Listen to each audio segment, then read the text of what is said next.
Good evening money persons, welcome to 132nd daily money show. ఈరోజు మార్కెట్లో ఉన్న important updates అని క్విక్గా డిస్కస్ చేసేద్దాం. మనం ముందుగా మార్కెట్ అప్డేట్ చూసినట్టయితే ఈరోజు మార్కెట్లో మనకు మ్యాసివ్ కరెక్షన్ కనబడింది. దీనికి రీజన్ చూసినట్టయితే మీకు గుర్తున్నట్టయితే మన ఛానల్లో June 26న శంకర్ నరేన్ సార్ని ఇంటర్వ్యూ చేశాం కదా. ఆ ఇంటర్వ్యూలో నేను సార్ని మార్కెట్ కరెక్షన్ వస్తుందా అండ్ మీరు ఎక్స్పెక్ట్ చేస్తున్నారు కరెక్షన్ అని అడిగినప్పుడు సార్ ఏం ఆన్సర్ చేస్తారంటే బేసికలీ మన మార్కెట్ కరెక్షన్ రావచ్చు. కరెక్షన్ మనకి యాక్చువల్ డొమెస్టిక్ ఫ్యాక్టర్స్ కన్నా గ్లోబల్ ఫ్యాక్టర్స్ వల్ల రావచ్చు. ఎస్పెషలీ యూఎస్ ఫెడ్ ఒకవేళ టేపరింగ్ చేసినట్టయితే డెఫినెట్లీ మన మార్కెట్లో ఫాల్ రావచ్చు అని ఆయన ఎక్స్పెక్ట్ చేస్తున్నట్టుగా చెప్పారు కదా. సిమిలర్ న్యూస్ యాక్చువల్లీ ఇప్పుడు మనకు వస్తుందన్నమాట మార్కెట్లో.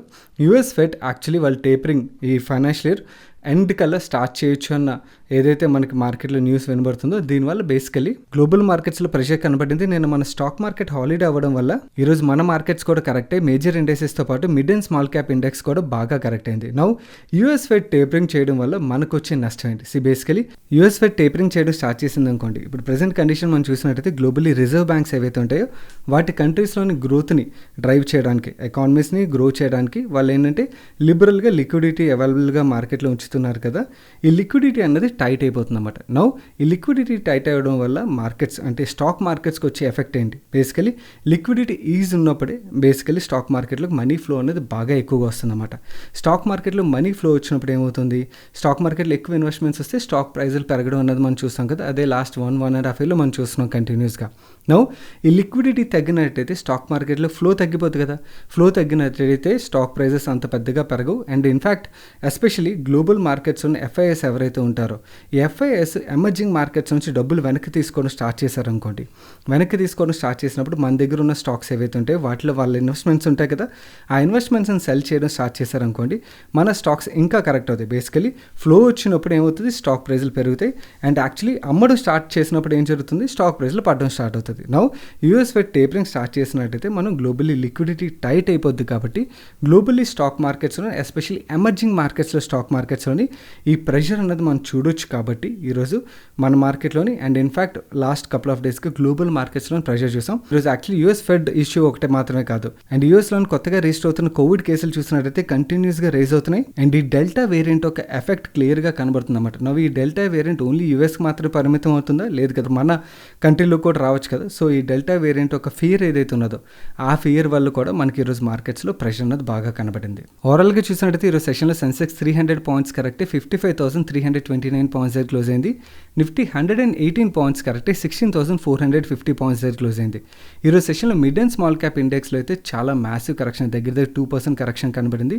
And most of the micro cap, small cap and in fact ఏవైతే పెన్నీ స్టాక్స్ ఉంటాయో వీటిలోని 4-5-6% కరెక్షన్ కూడా కనబడింది. అండ్ తొందరలోనే యూఎస్ ఫెడ్ టేపరింగ్ చేయొచ్చు అనే ఎక్స్పెక్టేషన్ అండ్ ఈ డెల్టా వేరియంట్ ఒక ఇష్యూతోని బేసికలీ గ్రోత్ తగ్గుతుంది కదా. గ్లోబల్ ఎకానమీస్లో గ్రోత్ తగ్గినట్టయితే మెటల్స్ యూసేజ్ అనేది తగ్గుతుంది, మెటల్స్ ఒక డిమాండ్ తగ్గుతుంది. కాబట్టి ఈరోజు మెటల్ స్టాక్స్లో మనకి బాగా ప్రెషర్ అనేది కనబడింది. మన నెక్స్ట్ అప్డేట్ చూసినట్టయితే ఈరోజు మార్కెట్లో కార్ ట్రేడ్ ఐపీఓ లిస్ట్ అయింది. వీళ్ళు ఐపీఓకి వచ్చింది 1,618 రూపీస్కి అయితే 1,600కి లిస్ట్ అయింది. బట్ కానీ దాని తర్వాత మార్కెట్తో పాటు ఈ స్టాక్ కూడా బాగా కరెక్ట్ అవ్వడం స్టార్ట్ అయ్యి 1,501 రూపీస్ దగ్గర క్లోజ్ అయింది. అంటే డే 1 ఈ స్టాక్ ఎవరైతే ఐపీఓలో ఇన్వెస్టర్స్ ఉంటారో వాళ్ళకి 7.23% నెగిటివ్ రిటర్న్ డెలివర్ చేసింది. నౌ ఇక్కడ చాలామంది దగ్గర నుంచి కంటిన్యూస్గా క్వశ్చన్స్ వస్తున్నాయి. ఓన్లీ కార్ ట్రేడ్ విషయంలోనే మాత్రం కాదు, కార్ ట్రేడ్ గురించి మార్నింగ్ నేను ఎలాగో మన Telegram channel voice message share చేశాను. ఈ విన్లాస్ బయోటెక్ రిలేటెడ్గా కూడా చాలా క్వశ్చన్స్ వస్తున్నాయి. ఈ విన్లాస్ బయోటెక్ లిస్ట్ అయిన తర్వాత నుంచి కంటిన్యూస్గా కరెక్ట్ అవుతుంది కదా, వీటితో ఏం చేయాలి అని చెప్పి.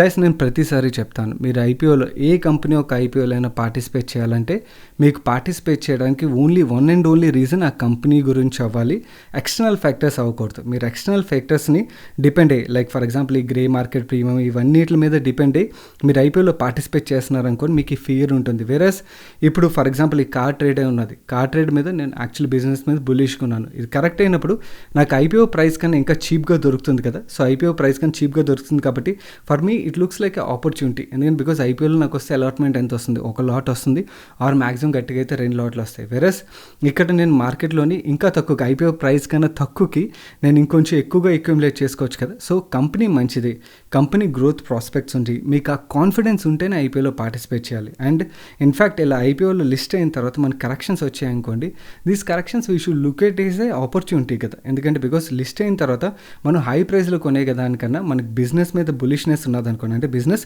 ఫ్యూచర్లో నెక్స్ట్ 5, 10, 15 ఇయర్స్లో గ్రో అవుతుందని మనకు మంచి ఎక్స్పెక్టేషన్ ఉన్నదనుకోండి, అలాంటప్పుడు స్టాక్ ప్రైస్ పెడితే వీ హ్యావ్ టు సెలబ్రేట్. ఎందుకంటే బికాస్ అలాంటి స్టాక్స్ని మనం ఇంకొంచెం చీప్గా కొనుక్కోవచ్చు కదా. సో కార్ ట్రేడ్ విషయంలో that is what happened with me morning. Actually stock పడడం వల్ల అక్యుములేట్ చేసుకోవడానికి అయితే ఆపర్చునిటీ దొరికింది. నేను 1500 రూపీస్లో కొన్నాను. నాకు యాక్చువల్లీ ఐపీఓలో అలాట్మెంట్ రాలేదు, రైస్కి చందుకు వచ్చింది. వాళ్ళకి అలాట్మెంట్ వచ్చిన తర్వాత కూడా వాళ్ళు కూడా అక్యుములేట్ చేసుకున్నారు అగైన్ పడేసరికి. ఇంకొంచెం పడితే ఇంకొంచెం మల్టిపుల్ ట్రంచెస్లో కొందామని అయితే డిసైడ్ అయ్యాను. ఎందుకంటే I'm bullish on technology related companies ఏవైతే ఉంటాయో వీటి మీద నేను బులిష్గా ఉన్నాను. సో ఎందుకంటే బికాజ్ వాళ్ళ గ్రోత్ వాస్ట్ గ్రోత్ ఉండొచ్చు, రిస్క్ ఉంటుంది, గ్రోత్ కూడా అలాగే ఉంటుంది. సో నేను ఐపీఓ వీడియోలో క్లియర్గా చెప్పాను I'm bullish on these business అన్నమాట, టెక్నాలజీ రిలేటెడ్ బిజినెస్, అది కూడా ప్రాఫిట్ జనరేట్ చేసే టెక్నాలజీ బిజినెస్ అయితే ఇంకా బులిష్గా ఉంటాను. అండ్ ఇది పడితే we can look at as a opportunity. Windlas biotech విషయంకి వచ్చేసరికి నేను ప్రతిసారి చెప్తాను, మన ఐపీఓ participation only and only reason company అవ్వాలి, కానీ ఎక్స్టర్నల్ ఫ్యాక్టర్స్ అవ్వకూడదు, ఈ గ్రే మార్కెట్ ప్రీమియం ఇలాంటి నాయిస్ అవ్వకూడదు. ఆ నాయిస్ బట్టి మనం అప్లై చేసినట్టయితే మనకి ఫియర్ ఉంటుంది అన్నమాట. పడుతున్నప్పుడు మనం ఆపర్చునిటీకి చూడడం, అరే లాస్ అయిపోతున్నాం అని భయపడతాం. వేరస్ మన కంపెనీ మీద కాన్ఫిడెన్స్ ఉండి కంపెనీ గ్రో అవుతుంది అండ్ ఈ కంపెనీ గ్రోత్ ప్రాస్పెక్ట్స్ బాగున్నాయి అన్న కాన్ఫిడెన్స్తో మనం అప్లై చేసాం అనుకోండి, బేసికలీ మనం పడుతున్నప్పుడు we look that as a opportunity కదా. సో అందు గురించండి this is actually take it as a lesson. From here మీరు ఏదైనా ఐపీఓలో పార్టిసిపేట్ చేసేటప్పుడు మీకు ఆ కంపెనీ మీద కాన్ఫిడెన్స్ ఉన్నప్పుడే పార్టిసిపేట్ చేయండి. అలా చేసినట్టయితే ఒక లిస్ట్ అయిన తర్వాత పడింది అనుకోండి, మనకు అది ఆపర్చునిటీలా కనబడుతుంది, మనల్ని భయపెట్టదు అన్నమాట. అలా అని విన్లాస్ బ్యాడ్ కంపెనీ అని చెప్పడం నా ఉద్దేశం కాదు. నేను ఐపీఓ వీడియోలో క్లియర్గా చెప్పాను, fine this is not that bad company, but yeah market conditions వల్ల పడుతున్నది అండ్ డిమాండ్ లేకపోవడం ఏదైతే కనబడుతుందో మార్కెట్లోని, విన్లాసే కాదు వేరే అదర్ ఐపీఓస్ కృష్ణ డయాగ్నోస్టిక్స్ కానీ ప్రతిదీ పడుతున్నది. సో ఈ పడుతున్నప్పుడు మనకి ఏంటంటే బేసికలీ ఐపీఓలో పార్టిసిపేట్ చేసినప్పుడు మనకి అలాట్మెంట్ వచ్చిందంటే, అలాట్మెంట్ వచ్చిన తర్వాత ఈ కరెక్షన్ వచ్చినప్పుడు మనం ఆపర్చునిటీ కింద తీసుకుని మనకు ఆ కాన్ఫిడెన్స్ ఉన్నప్పుడు ఇంకొంచెం అక్యుములేట్ చేసుకోవడానికి హెల్ప్ఫుల్ అవుతుంది. మన నెక్స్ట్ అప్డేట్ చూసినట్టయితే ఈరోజు సెషన్లో ఉజ్జీవన్ స్మాల్ ఫైనాన్స్ బ్యాంక్ స్టాక్లోని స్టీప్ ఫాల్ కనబడేసరికి మన సబ్స్క్రైబర్లో చాలామంది దీని గురించి మాట్లాడమని అడుగుతున్నారు.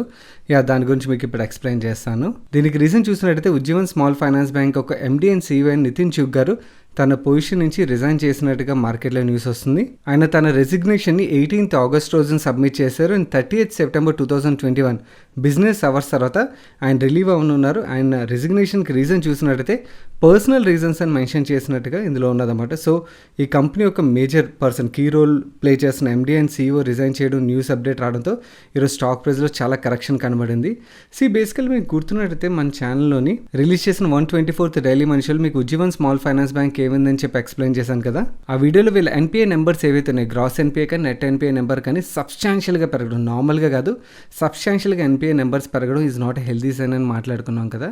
ఎన్పిఏ నెంబర్స్ ఇలా సబ్స్టాన్షియల్గా పెరగడం అండ్ అలాగే సీనియర్ మేనేజ్మెంట్లో ఉన్న వ్యక్తి రిజైన్ చేయడం, అది కూడా ఎండీ అండ్ సీఈఓ రోల్లో ఉన్న వ్యక్తి పర్సనల్ రీజన్స్ చూపించి రిజైన్ చేయడం is not a healthy sign. So అందుకనే మనకు స్టాక్లోని ఈరోజు స్టీప్ ఫాల్ కనబడింది. ఎవరైనా ఇది ఆపర్చునిటీ కొందామని ఆలోచిస్తున్నట్టయితే మాత్రం డెఫినెట్లీ 1-2 సార్లు ఆలోచించుకోండి. చాలా రిస్క్, ఎందుకంటే because these are not actually a healthy signs. ఎవరైనా ఈవెన్ హోల్డ్ చేస్తున్నా కూడా you should be very careful. Last time NPI number పెరిగినప్పుడు కూడా చెప్పాను సేమ్ థింగ్, మీరు ఆ వీడియో విన్నట్టయితే మీకు అర్థమవుతుంది. నౌ ఈ ఎన్పిఐ నెంబర్లు ఇలా పెరగడంతో పాటు సీనియర్ మేనేజ్మెంట్ రిజైన్ చేయడం అన్నది definitely is not a healthy sign. You should be very very careful with this stock. మన నెక్స్ట్ అప్డేట్ చూసినట్టయితే రాయల్ ఎన్ఫీల్డ్ బ్రాండ్తో బుల్లెట్ సేల్ చేసే ఏషియర్ మోటార్స్ యొక్క ఎండీ అయిన సిద్ధార్థ్ లాల్ గారి తన ఎండీ రోల్కి రీఅపాయింట్మెంట్ ఏదైతే ఉంటుందో ఆ రీఅపాయింట్మెంట్ని షేర్ హోల్డర్స్ రిజెక్ట్ చేసినట్టుగా న్యూస్ అప్డేట్స్ వస్తున్నాయి. దీనికి రీజన్ చూసినట్టయితే బేసికలీ వీళ్ళ ప్రాఫిట్స్ కానీ రెవెన్యూస్లో కానీ గ్రోత్ పెద్దగా లేదు కదా పాండమిక్ వల్ల. సో ప్రాఫిట్స్లోని రెవెన్యూస్లోని గ్రోత్ లేదు అండ్ ఎంప్లాయీ గ్రోత్ అంటే శాలరీ వేజెస్ హైక్ చూసినట్టయితే 1% ఉన్నది. వేరేస్ ఇతని శాలరీ వేజ్ హైక్ ఏదైతే ఉన్నదో అది కొంచెం ఎక్కువగా ఉన్నది. సో అతను ఏదైతే వేజ్ హైక్ని ఎక్స్పెక్ట్ చేస్తున్నారో ఆ వేజ్ హైక్ని అండ్ అలాగే అతని రీఅపాయింట్మెంట్ని షేర్ హోల్డర్స్ రిజెక్ట్ చేసినట్టుగా న్యూస్ అప్డేట్స్ వస్తున్నాయి. అండ్ ఈ రీఅపాయింట్మెంట్ స్పెషల్ రెజల్యూషన్ పాస్ అవ్వాలంటే 75% ఓట్స్ రావాలి, వేరేస్ 73% ఓట్స్ మాత్రమే వచ్చాయి. అండ్ ఎవరైతే public and institution share holders participate చేశారు, ఈ పార్టిసిపేట్ చేసిన వాళ్ళు 77.47% అయితే ఇందులో 72% ఈ రీఅపాయింట్మెంట్కి అగేన్స్ట్గా ఓట్ చేసినట్టుగా అప్డేట్ వస్తుంది. ఇదైనా ఎండీ రోల్కి మాత్రం వేరే డైరెక్టర్ కింద బోర్డులో రీఅపాయింట్మెంట్ ఏదైతే ఉంటుందో దానికి ఓట్స్ ఫేవరబుల్గా వచ్చినట్టుగా చెప్తున్నారు. అండ్ ఫర్దర్ యాక్షన్స్ విషయంకి వచ్చినట్టయితే సిద్ధార్థ లాల్ గారిని ఎండీ కింద రీఅపాయింట్ చేయడానికి బోర్డు నెక్స్ట్ వీక్ మీట్ ఉన్నది. మీట్ అయిన తర్వాత వీళ్ళు ఏదైతే ప్రపోజల్ ఇప్పుడు సబ్మిట్ చేశారో ఆ ప్రపోజల్ని రివ్యూ చేసి టర్మ్స్ అండ్ కండిషన్స్ ఏవైతే ఉన్నాయో దాన్ని రివ్యూ చేసి మళ్ళీ పోస్టల్ బ్యాలెట్ రూపంలోని ఓటింగ్ తీసుకున్నారని చెప్పి అప్డేట్ చేస్తున్నారు. మన నెక్స్ట్ అప్డేట్ చూసినట్టయితే ఈరోజు సెషన్లో మదర్స్ అండ్ సుమి స్టాక్ ప్రైస్లో స్టీప్ ఫాల్ కనబడింది.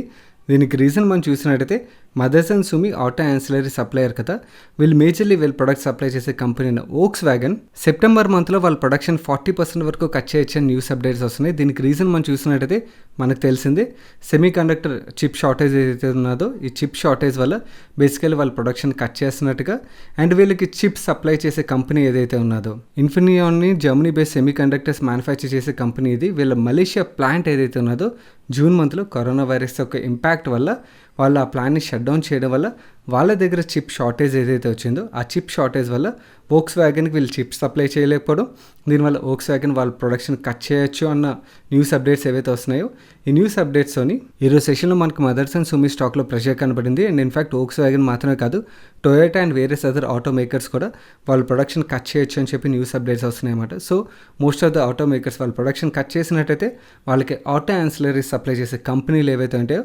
వీళ్ళందరూ ఒక సేల్స్ మీద కూడా ఇంపాక్ట్ పడుతుంది. కాబట్టి most of the auto ancillary companies యొక్క స్టాక్ ప్రైస్లో మనకి ప్రెషర్ అనేది కనబడచ్చు. మన నెక్స్ట్ అప్డేట్ చూసినట్టయితే స్టీల్ షిప్ వీల్స్ నుంచి ఒక ఎక్స్చేంజ్ ఫైలింగ్ వచ్చింది. వీళ్ళకి వెస్టర్న్ హ్యాంప్షైర్ బేస్డ్ కంపెనీ నుంచి $11 million వర్త్ ఆర్డర్ వచ్చినట్టుగా, అంటే మన ఇండియన్ రూపీస్లో మాట్లాడుకోవాలంటే 81 crores వర్త్ ఆర్డర్ వచ్చినట్టుగా చెప్తున్నారు. వీళ్ళు ఈ ఆర్డర్ ఏదైతే రిసీవ్ చేసుకున్నారో దీన్ని డిసెంబర్ 2021 కల్లా వీళ్ళ చెన్నై ప్లాన్ నుంచి ప్రొడ్యూస్ చేసి ఎగ్జిక్యూట్ చేస్తామని చెప్తున్నారు. అండ్ ఈ సిమిలర్ క్లయింట్ దగ్గర నుంచి సిమిలర్ లొకేషన్ నుంచి సిమిలర్ ఆర్డర్స్ని ఎక్స్పెక్ట్ చేస్తున్నట్టుగా, ఎందుకంటే ఏదైతే ర్యాపిడ్ రికవరీ కనబడుతుందో వీళ్ళ బిజినెస్లోని ఆ ర్యాపిడ్ రికవరీ వల్ల సిమిలర్ ఆర్డర్స్ని ఎక్స్పెక్ట్ చేస్తున్నట్టుగా ఈ ఎక్స్చేంజ్ ఫైలింగ్ ద్వారా వీళ్ళు రిపోర్ట్ చేస్తున్నారు. మన నెక్స్ట్ అప్డేట్ చూసినట్టయితే స్వస్తి వినాయక సింథటిక్స్ లిమిటెడ్ నుంచి ఒక ఎక్స్చేంజ్ ఫైలింగ్ వచ్చింది. వీళ్ళ బోర్డ్ 25th August రోజున మీట్ అయ్యి బోనస్ ఇష్యూని కన్సిడర్ చేయబోతున్నట్టుగా వీళ్ళు అప్డేట్ చేస్తున్నారు. ఈ బోనస్ ఇష్యూ ఒక రేషియో చూసినట్టయితే 2:7గా చెప్తున్నారు.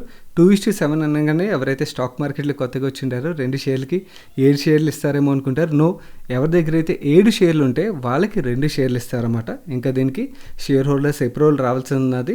బట్ కానీ వీళ్ళు బోనస్ ఇష్యూ ఇస్తున్నారు అన్న అప్డేట్ ఏదైతే వచ్చిందో ఇది పాజిటివ్ కార్పొరేట్ యాక్షన్ కాబట్టి మార్నింగ్ మన టెలిగ్రామ్ ఛానల్లో షేర్ చేసిన స్టాక్స్ టు వాచ్ టుడేలో ఇంక్లూడ్ చేసాం. ఈరోజు సెషన్లో స్టాక్ ఇనిషియల్గా నార్మల్గానే ఓపెన్ అయింది, కానీ దాని తర్వాత బాగా పెరిగింది. మన నెక్స్ట్ అప్డేట్ చూసినట్టయితే టాటా ఎల్ఎక్సీ నుంచి ఒక ఎక్స్చేంజ్ ఫైలింగ్ వచ్చింది. వీళ్ళు గ్లోబల్లీ మీడియా సేల్స్ కంపెనీ అయిన డిఎస్టీవీతోని కొలాబరేట్ అయినట్టుగా చెప్తున్నారు. ఈ కొలాబరేషన్లో భాగంగా డిఎస్టీవీ మీడియా సేల్స్కి విజన్ సెట్ చేయబోతున్నట్టుగా టాటా ఎల్ఎక్సీ, అండ్ అలాగే కరెంట్లీ వీళ్ళు ఏవైతే ఛాలెంజెస్ ఫేస్ చేస్తున్నారో ఆ ఛాలెంజెస్ని అడ్రస్ చేస్తూ ఈ డిఎస్టీవీ మీడియా సేల్స్ ఒక ఫ్యూచర్ గ్రోత్ని సెటప్ చేయబోతున్నట్టుగా చెప్తున్నారు. మన నెక్స్ట్ అప్డేట్ చూసినట్టయితే సిఎన్బిసి ఆవాజ్ నుంచి ఒక న్యూస్ అప్డేట్ వచ్చింది.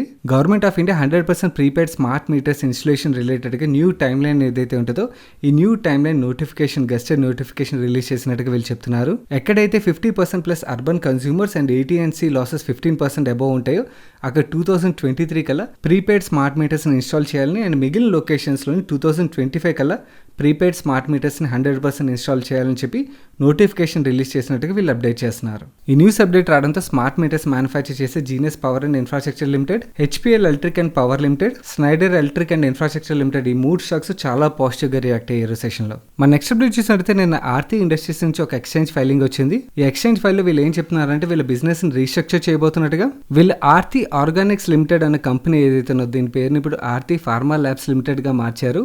ఈ ఆర్తి ఫార్మా ల్యాబ్స్ని డీమర్జర్ చేసి సపరేట్గా లిస్ట్ చేయబోతున్నట్టుగా చెప్తున్నారు. జనరలీ డీమర్జర్ నోటిఫికేషన్స్ వచ్చిన తర్వాత ఆ బిజినెస్ని డీమర్జ్ చేసి సపరేట్గా లిస్ట్ చేయడానికి 6 months to 12 months పైన టైం పడుతుంది. సో యాజ్ ఆఫ్ నో ఇది నోటిఫికేషన్ మాత్రమే. డీమర్జర్ అయిన తర్వాత స్టాక్స్ ఎలా రియాక్ట్ అవుతాయి అండ్ వీళ్ళు ఏ వాల్యుయేషన్లో వస్తారన్న దాని మీద స్టాక్ ప్రైస్ ఎప్రిషియేషన్ అనేది ఆధారపడి ఉంటుంది. మన నెక్స్ట్ అప్డేట్ చూసినట్టయితే సిఎన్బిసి ఆవాజ్ న్యూస్ యాంకర్ నుంచి ఒక ట్వీట్ వచ్చింది. ఈ ట్వీట్లో ఆయన ఏం చెప్తున్నారంటే వోడాఫోన్ ఐడియా స్పోక్స్ పర్సన్ చెప్పినట్టుగా వీళ్ళు ఏదైతే లైసెన్స్ ఫీ పే చేయాల్సినది ఫస్ట్ క్వార్టర్లోని ఫైనాన్షియల్ 21-22 గాను అది 100% పే చేసినట్టుగా చెప్తున్నారు. యాక్చువల్లీ ఈ లైసెన్స్ ఫీ పే చేయడానికి వోడాఫోన్ ఐడియాకి ఫండ్ షార్టేజ్ ఉన్నదని ఎర్లియర్ న్యూస్ అప్డేట్స్ వచ్చాయి. బట్ డిఫాల్ట్ చేయకుండా పే చేశారన్నది మనం డెఫినెట్లీ రిలీఫ్గా చూడొచ్చు. మన నెక్స్ట్ అప్డేట్ చూసినట్టయితే క్యాడిలా హెల్త్ కేర్ ఇన్వెంట్ చేసిన కోవిడ్-19 వ్యాక్సిన్ ఏదైతే ఉన్నదో జైకోవ్ డి అని ఈ వ్యాక్సిన్కి ఎక్స్పర్ట్ కమిటీ ఎమర్జెన్సీ యూసేజ్ కోసం అప్రూవల్ ఇచ్చినట్టుగా అప్డేట్ వస్తున్నాయి. ఇది 3 డోస్ కోవిడ్ వ్యాక్సిన్గా వీళ్ళు చెప్తున్నారు. జైడస్ క్యాడిలా ఒక అప్లికేషన్ బట్టి ఈ వ్యాక్సిన్ ఒక ఎఫికసీ 66.6%గా అండ్ వీళ్ళ 2 డోస్ వ్యాక్సిన్ ఏదైతే ఉన్నదో దానికి అడిషనల్ డేటా ఏదైతే సబ్మిట్ చేయాలో అది ఇంకా జైడస్ సబ్మిట్ చేయాలని చెప్పి అప్డేట్స్ వస్తున్నాయి. దో ఈరోజు సెషన్లో జైడస్ క్యాడిలా స్టాక్ పాజిటివ్గా రియాక్ట్ అవ్వకపోయినా ఇది లాంగ్ టర్మ్లో జైడస్ క్యాడిలా స్టాక్ అయితే మనం పాజిటివ్గా తీసుకోవచ్చు. That's it for today's daily మనిషి గైస్. ఈరోజు డైలీ మనిషిలో షేర్ చేసిన అప్డేట్స్ మీకు హెల్ప్ఫుల్. ఇప్పటివరకు వీడియోని లైక్ చేయనట్టయితే తప్పకుండా వీడియోని లైక్ చేయండి. అండ్ ఈ వీడియో మీ ఫ్రెండ్స్ అండ్ ఫ్యామిలీ మెంబర్స్కి హెల్ప్ఫుల్ అవుతుందంటే వాళ్ళు తప్పకుండా షేర్ చేయండి.